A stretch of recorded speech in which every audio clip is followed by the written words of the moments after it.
Jacob, I figured it out. What did you figure out? I found a way that we can get rid of half of the games on our backlog that have been torturing us. Really? Okay, listen, okay? I'm going to snap my fingers. You got your games? Yeah. I'm going to snap my fingers, and as soon as I do, half of the games are going to go away. All right, All right, let's you ready? do it. I'm excited. Okay, 3, 2, 1. Wait a minute. Wait a minute. What the frick, dude? Where's my games? That is not what was supposed to happen. Oh my gosh.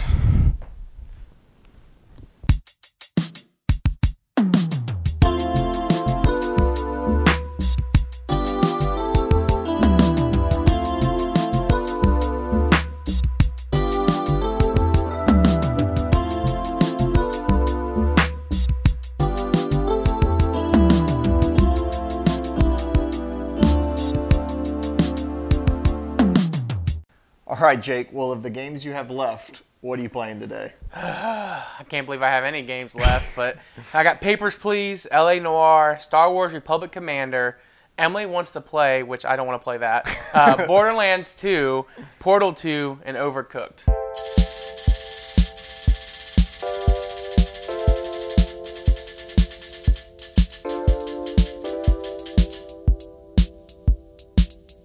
All right, Jake, Papers, Please. This is a game that I personally love. Okay. Both me and my fiance love this game. Awesome. So I'm really excited that you spun this game. So tell us a little bit about it. Why did it get onto your radar? So the reason it actually got on my radar was I watch a lot of YouTube. I watch a lot of people play video games on YouTube. And I was watching a YouTuber play this game, and I was like, this concept looks really interesting. It looks funny. It looks like... And maybe because it was funny because of what he was commentating behind it. Sure. There's always that balance of, do yeah. I like this game because it looks like a good game, or is it because the guy playing it's exactly. entertaining? So I sat there and I was like, okay, this is the game where I'm going to stop watching this guy play and I'm going to buy and play myself. About a year later, I still haven't played it. But I'm still interested in this game. I'm still interested in the concept of this game. And what it is basically you're just a checkpoint guy who you come in and you're just approving people or denying people.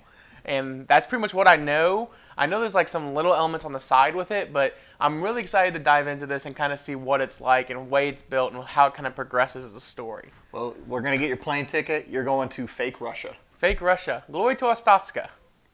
Travis, since you still have your freaking games, what are we going to play yours today? All right, here are the games I've got today. I've got Soma, which I don't want to play. The Elder Scrolls 3 Morrowind, Condemned Criminal Origins, Nice. Master Spy, Transistor, Vanquish, and Far Cry 2.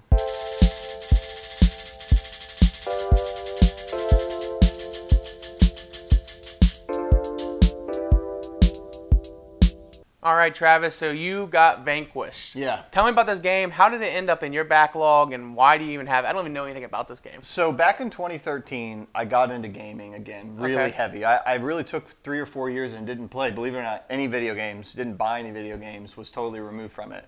And as I was getting back into it, I was doing a lot of research of great games from the 7th generation, Xbox 360, PS3 I missed. Okay. So there was a video, I think it was Revision 3 Gaming, or maybe it was IGN, but it was somebody back in 2013, and they made a list of their favorite games from the PS3 360 generation, and Vanquish was on that list. And it stuck out to me because it looked like this crazy action game, and what they said was this is a great game that you can play in one sitting. You can play it, it takes 4 or 5 hours. Really? And it's a very replayable game. And so it's a third-person shooter, it's action-oriented, it's made by Platinum Games. Okay. And I've only ever played one of their games before, which was Metal Gear Rising: Revengeance, which is a crazy game where you run around as Raiden and you slice pineapples and you fight a senator from Senator Armstrong, and he literally How'd that game go? Goes full on Make America Great Again at the end. That game was really great. Okay, cool. But Platinum is just known for these really nuts, out of this world action games, and so take that, mix it with a shooter concept, and I think it could be really fun.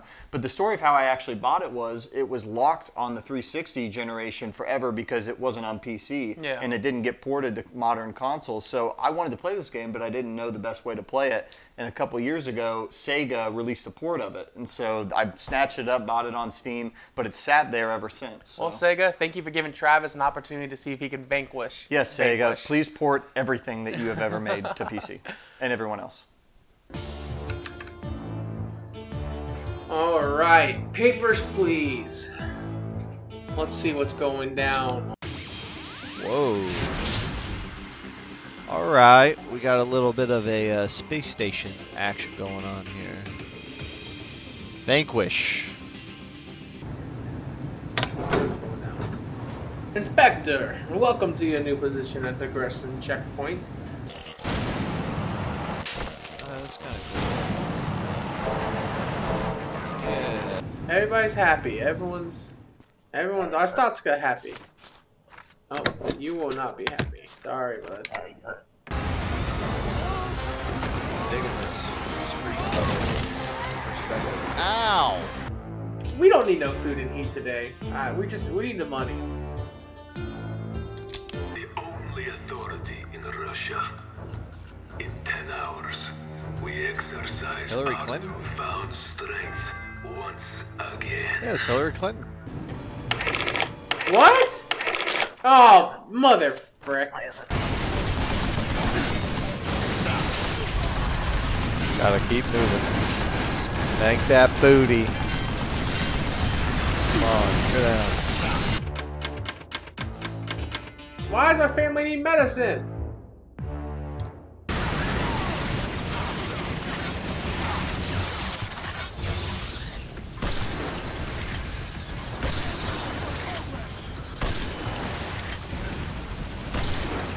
Why is everybody sick? And why did Rick go up?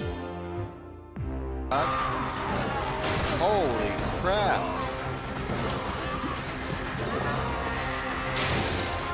Oh.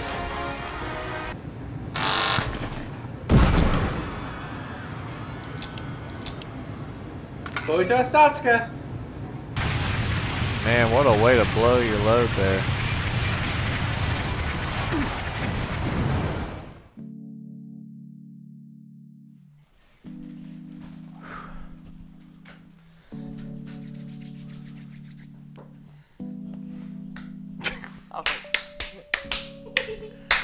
Okay, Jake, why don't you tell me a little bit about Papers, Please? All right, so remember, you said this earlier, like you watch somebody play something and you're like, I don't know if this is a good game. I don't know if it's because the guy playing it makes it a good game. Yeah. But I'm interested. Yeah. I am so divided on this. Interesting. And I don't know why. I tried really hard for me to like get behind the whole story. So the whole game concept around it, if you haven't played Papers, Please, spoiler, is you're a checkpoint guy, you come in, you get assigned a job, and you just basically approve people going into Arstatska, or you deny people who don't have the correct credentials. So at first it's really simple. It's like, hey, you deny everyone today. And you're like, deny. This Very is black easy. and white, Yeah. so it's very easy. Yeah, so and honestly, it's kind of cool. And then they like say, okay, now you can only let Arstatskans in. And then it goes, okay, now you can let everyone in, but they have to have an entry ticket. And this is where the game starts to get like, the little parts start to get like awesome because you have to start doing all the checking. Okay, I got an entry ticket. It says November 28th, 2018. Oh, but today's the 29th. This is expired. Okay, you call them out on them being expired. They're like, oh, please let me in. You're like, no, denied, Arstatska, and they throw them away. So like, it's cool. It's like, you're like, okay, cool. I started to get to the part where I'm like, okay, now there's a work pass. Now there's an entry permit. Yep. Okay, now there's a passport. Oh, this person says they're a male, but she looks like a female. And then when I ask them about it, they're like, but I look like a male. And I'm like, I don't know what to do. So I just start denying people. And I'm like, I'm not making any money. My kids are dying. They're always sick. Yeah. So like, Yeah, explain a little bit about how you make money in this okay, game. so the only way you make money is you earn 5 credits whenever you let someone through. So that's like awesome, but if you let someone through, you get penalized if you don't check everything correctly and they have something wrong. So at first I was doing pretty good. And then towards the end, I started to get like 3, 4 fines, and I'm like, oh my gosh. So they give you 2 warnings, which is awesome. Like, it's super graceful, by the way. So I get 2 warnings before you go to jail. Yeah, basically. And then after that, you lose 5 credits for everybody you let in that's wrong. So at the end of the day, if I let in 10 people, I made 50 credits. But after the day, you go home and you realize your poor son Henry's in the corner shivering from hunger and diarrhea. He's dying. And you're like, I need to decide if I'm going to feed him tonight or not. So it gives you options. You have food, which you can pay for. You have the rent, which you always have to pay for. And you live in a crappy apartment, apparently. So I'm paying bullcrap rent on it. Then you have, what else is there? Medicine. You can decide if you want to give medicine to your family. You can decide if you want to do, what's the other one? Darn it. Medicine, food. Heat. Heat. Heat, because It's Arstatska's cold. Yeah, so like, worst part about the beginning is like, I think you have like 5 or 6 family members, and their in-laws are living with you, which I was like, what the heck? I was like, I would kick my in-laws out. But that's just a personal, I mean, I'm not married, so just personal opinion on the side. But that's if you're cool. somebody's in-laws living with somebody, don't I be am offended. so sorry. I hope you are enjoying your time. In Arstotzka, you probably wouldn't make it. I think what's cool about the game is how that is such a small but very important significance. Because I care about my family. Yeah. I almost am curious, could I just go the whole game and say frick 'em and just do a job? So this is the parts where I'm like starting to really like the game, because I started to think in my head like, okay, what if I did this? What if I did that? Now obviously I'm about like maybe 2-3 hours into this game, and I'm starting to get the idea of like, okay, I can really start to do some really crazy things here where I'm just going to serve Arstotzka all through and through and take care of my family. Yeah. That's the route I'm going right now. I'm going to do my job. I'm going to take care of my family. Yep. Do my job, take care of my family. Everybody else, I don't care what your story is. I don't care who you are. Yeah. I don't care what tragedy. You're not getting in. Well, now hold on. I've shown some grace. No, I'm not a jerk. I'm What's passionate. an example of where you showed some grace? So I had a lady come through who was like, hey, no, like a man came through. He was like, hey, I'm so excited to finally get away from that country. I'm going to Arstotzka. My wife's behind me. Be kind to her. And I'm like, oh, crap. So she comes through, and of course her entry ticket's expired. And I'm like, approved. You approved her. And I sent her through because I get those free, like, hey, it's okay. It's not a big deal. Like, slap on the wrist type of deal. But then what was the kickback? What happened to you as a result? You got fined? I did. I got little Timmy got a cold. Yeah, Timmy got cold. But I fed Timmy the next day. You know, he'd made it. It's not like it's the end of the world. I've been kind of kind with those situations. There's one person who's like, hey, watch out for this guy. He's going to sell me and my sister into the sex trade. And I'm like, well, that's pretty serious. Okay, I'll deny that guy. So I just denied him. I got fined for that, too. That's the first time I got fined for being denied. Yeah. So I guess, like, what I'm learning is this game has repercussions through and through, and I'm curious on what's going to happen at the end. The negatives, because I mean, obviously I said I'm kind of on the fence with this game, was I was sitting there and I couldn't help but yawn. And I'm like, There's a little bit of this game where it really simulates having a desk job. Yeah. And like, imagine working at a toll booth and you have to decide who gets in and out, and this game is that. Like, yeah, it is you're literally collecting money all day. You're collecting money, and as you described, you've got your passport that you're looking at, and then you're looking at a work permit, and then you're looking at an entry ticket. Yep. And you have a literal like digital desk that you're basically pulling these things onto and off of, and you've got to check certain books. And so is that what made you a little bit tired? Is just I was all of sitting that there and I'm sifting like, through so there's so many. documents? They start to pile on some rules here where I'm like, okay, now our Stotskin, they have an ID card, and when they have an ID card, you need to check their weight, and you need to check their height, you need to check make sure they're from the correct district, and you have that rule book, and you're flipping through that rule book, and then slowly, like, if you're not good at your job, you make less money. Yeah. So I think the whole crazy part about the whole situation was I actually did feel like being at a desk job, because I felt like I need to do my job. If I don't want to do my job, I'm not going to get paid. And you're right, it did simulate that, and especially when you say that, I definitely just I'm envisioning that through and through. Again, I just don't like the idea of playing a game that made me yawn. It's like that balance of what is fun. Yeah. Something can be immersive and do a good job of what it's trying to do, and it's not actually fun. And that's where the definition game kind of, it is a game, and it is kind of fun in a way. I played it with my fiance, and we had a lot of fun because I had another person to joke about how crazy this thing is. But when you're playing it in isolation, it starts to be more of an experience than something that's just fun. I can say this, and I'll say this, that what they did a good job was they knew, like, hey, some people might not enjoy sitting here scrubbing through all this. They might not like the challenge per se, so they threw in like a side story. They threw in experiences. You start to get connected with certain. I have like Mr. Potato Head who comes in here with a messed up passport. He comes in, he's like, going to Ostotska, and I'm sitting like, where's your passport? And he's like, oh, passport, I'll come back with one of those. And then 2 days later, he comes back with his crown passport saying, let me through it. I'm like, sorry, bud, this is the only guy I'm not showing sympathy for. I'm like, no. He just keeps coming back with the wrong thing, and he keeps... He came back with he came back with a passport that looked good, and I was like, awesome, you don't have an entry permit now. Like, he's that guy who's always one step behind the news. That part, that's awesome. Cause I'm like, I feel like that's daily interaction. Like, that's cool, that's funny. Yeah. Again, the idea of a game that just made me yawn, and I just keep thinking about that. I'm like, oh, I feel bored. That's not good. That's not what I feel like I should be experiencing. So, Papers, Please is a very, like, it can go either way, and I'm still figuring So that you're out. on the fence. Yeah. Interesting. Yeah. Travis, Vanquished. I need to know the good, the bad, the ugly, the Sega ported genius that it is. What do you think? So as I said on the front end, this is a game from Platinum Studios, Platinum Games. I don't know. It's just like a P with a star. Yeah. And they are known for making balls to the walls, crazy action games. And so what I can say is this is definitely that. The second you boot this thing up, like the main menu is just like swirling around, and there's a giant space colony, and it's these really great kind of techno funk music and stuff. Now, I mentioned earlier, this game was made in the 7th gen, and as soon as I hit start game, I immediately felt that because it puts you into an 8-step tutorial. Oh, gosh. And this is something I forget about. This is something that isn't in a lot of games these days. Nope. That like sectioned off tutorial where you just kind of hear the characters talking. They introduce you to the tutorial. And they introduce you to the tutorial, and then you're kind of doing all these like movement drills and aiming drills, and they don't let you do everything right at first. So you're running around like I can't aim, and I spent forever trying to figure out how to aim, and then it was because they didn't give me the ability to do it yet, and so immediately I was kind of put off by that, to be completely honest. Yeah. I was like, I'm ready to get into this game. So I kind of stomached this tutorial, I mess around with it. I decided to play mouse and keyboard to start off. Okay. And I'll go ahead and talk about controls here for a second.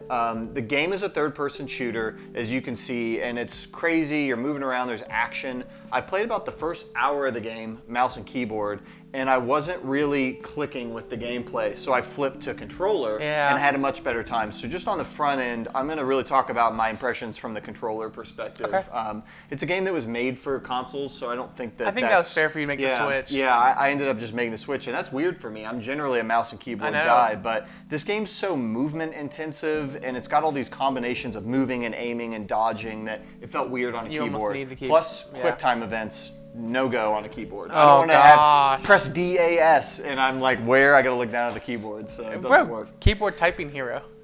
But let's start from the top. So once you get through the tutorial, you enter into this amazing cinematic. Like, it is literally Halo meets Marvel. Like, it's aliens coming down from space, it looks like, and it's like a giant laser shooting San Francisco, and all these people. It's showing these kids playing in the park. I'm like, oh, they're just gonna show like a big explosion, and then like you'll see them die from far away. No, like they get up in there. People are like, their skin is boiling, and it is insane. It is nuts. And then this Russian guy gets on the screen, and he looks like a Star Trek villain, and he's like, now I'll take you on, America. And Hillary Clinton is the president. It looks like Hillary Clinton, and she's blonde and old, and I'm like, there's Hillary. And so they end up sending in this like crack squad of like mechanical warriors, and you play a character named Sam, who kind of sounds like Solid Snake from Metal Gear Solid, and he walks around in this machine suit smoking cigarettes. Of course. And there's a giant grizzly bear of a guy with like white hair and a white beard named, I don't know, Big Snake. Dean or something. I don't know, but Gene or Dean, and he looks like Marcus Phoenix from Gears of War, and the dialogue is so hammy, which is what I signed up for. It's like with I'm these kinds watching of a games. cartoon. Yeah, and you've got like your traditional standard stock like Japanese game, like you got your blonde assistant lady that's on the computer's interface getting everything set up for you. I'll get you that data. And then there's a soldier named Reyes that you got to capture, and so on that front, it's interesting because I feel like the characters are kind of generic and the character design isn't super interesting. On the flip side, they're doing all this hammy dialogue where it's like they're trying to do a Gears of War, a little bit of a Ghost Recon Future Soldier thing, and they're pulling it off in terms of making it funny, but it is a little on the nose. Kind of off-putting? Yeah, just a little bit. And so when you get into the gameplay, one of the other things I started realizing was this game was super hyped as one of the big games of the generation it came out on. Okay. Because it had this great movement speed and it had this great third-person action. And so when this game came out, I don't know, maybe like 2010, maybe it was 2011. I'm sure I'll correct that later. There wasn't, a lot like this at the time. But now in 2019, I've got Warframe, I've been playing a lot of third-person shooters with crazy movement abilities. Yeah, Destiny, and so, stuff like that. Yeah, so, and especially with the looter shooter genre, it is very fleshed out now, and so Going back to this, it feels a little rough around the edges. It's fun. I'm having a good time. I'm sliding, I'm dodging, but it's clunky. I'll hit a wall and I'm trying to go around, and it just doesn't always work exactly the way. I'm newer to the game, but it doesn't work out perfectly the way I would want to. Did the movement even get better with the controller switch? Like you say, like your I will say the movement got much better when I switched to the controller. Okay. This game is definitely more fluid on a controller. Which again doesn't surprise me. Yeah, it just feels better that way. But I will say it definitely feels like it's aged a little bit on that front. And when that's the core thing that makes, one of the core things that makes this game worth playing, and it hasn't aged as well as some of the things that are out today, it makes it tough. Okay. A lot of the combat is almost like, feels like you're playing Warframe, where you're shooting all these enemies and they die in like half a second, Oh. And then you've got these big bosses, which I kind of like, which are these big machines, and you shoot parts of them off and then you shoot the core. Okay. And then I know it sounds like I'm being overly negative on the game. It's more just that this might be one that so much time has passed that certain elements that I was really excited about in 2013 aren't the same way that they were then. Which is kind of crazy because when you look at it, this game, when a game typically gets ported, there's like a large demand, or typically there's a reason this game is being ported. Yeah, they normally age well. Well, I'll share a little bit about how this game got ported. Bayonetta got released, which is also from Platinum, on PC, and it sold so well that Sega was like, all right, we're going to release Vanquish 2, and people wanted Vanquish really bad on PC, but it was more of a tag-along to what the success of Bayonetta was. So that being said, talking just a little bit more about the gameplay, the scenario, this game is all action all the time. There's no room to breathe. I made it through, I only played for 3 hours, and I made it through, I think, 13 chapters. Like, the game just flies by. Next thing you know, another act is starting, another chapter is starting, and it's just boom, boom, boom, boom. Okay. And so it keeps you on your toes, you keep moving, you do not wind up in one place forever. There's no slow moment where you're talking to a soldier and he's like, my wife's back home. Like, this game has no pause button. No pause button whatsoever. It is all in all the time, and that is really fun. I will say Platinum games are typically that way, but because it's a shooter, there becomes a point where it's almost sensory overload. Like when it's constant shooting, constant exploding. Yeah, I think it works for some of their like hand-to-hand combat games where you can just go non-stop, like Metal Gear Rising. But in this game, I do find myself just a little bit like, man, I'd love to take just 1 second and breathe for a second. Relax. So it is a little bit relentless in that way, for sure. Man, so it sounds like you had quite a mixed time. Yeah, I would say similar to you. It's a game that I really respect and like a lot, but I would say that it's got some pieces that don't quite do it for me.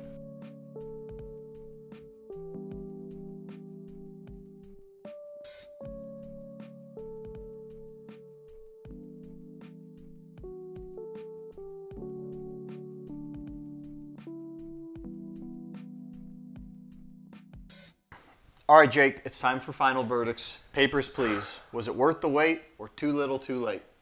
Man, when I told you, I'm like really sitting here, even to this minute, I'm still trying to figure it all out, but I am tempted, actually no, I'm confident to say I think it was still worth the wait. Okay, great. And I know like a minute ago I said I was I'm really tempted. The reason I'm saying it's worth the wait is because I still want to go back and play it. Yeah. And if I sat there today and I was like, I don't think I have an urge to go back and play it, I would definitely say, it was too little too late.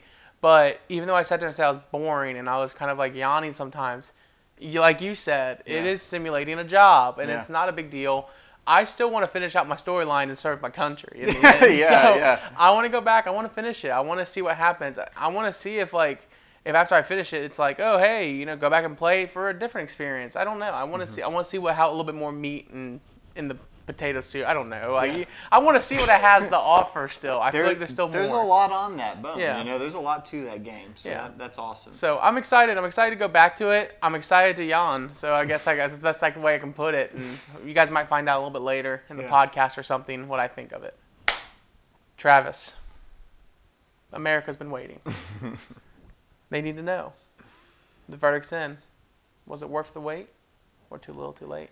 Like you, I'm really struggling with this game. I like the game. I really do. But to me, I can't sit here and act like it was some affirmation. This was awesome. This was amazing. So to me, it's going to be too little too late. Okay. It is a fun game.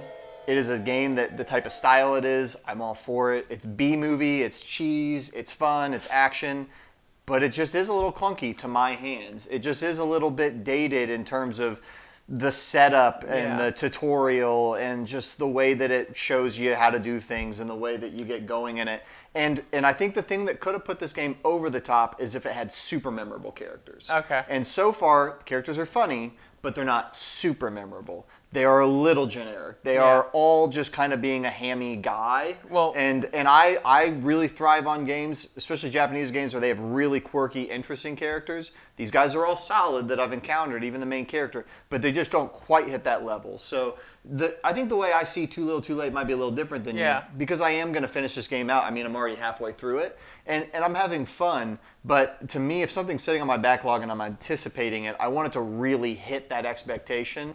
And to me, this is one I'll probably finish. I'll chat with somebody if they played it before in the past, and we might talk about it, but I'm probably not going to revisit it. It's probably not going to be one of my new favorites. I like how you said, talking about the characters, like, when you were describing the characters, you had to use other characters from other games to bring them to life. So it's a very good point. Like, everything about this game, it's kind of like Warframe. It's kind of like Gears of War. Not saying they copied Warframe. Warframe came way after. Of course. But it's kind of like Solid Snake. This lady's kind of like Hillary Clinton. It just didn't have its own, like, personality, its own, like, flavor. As far as I am, you hit the nail on the head. I also think another funny thing we talked about was the fact that this game was ported over like 2013 or so, and of course it's Too Little Too Late. We're looking at it 6 years from now. Yeah. You know, it might be a little too late. It might be a little bit late. So, you know, that's just where it sits for me. Awesome. Well, that's cool. I'm okay with that. Yeah, me too.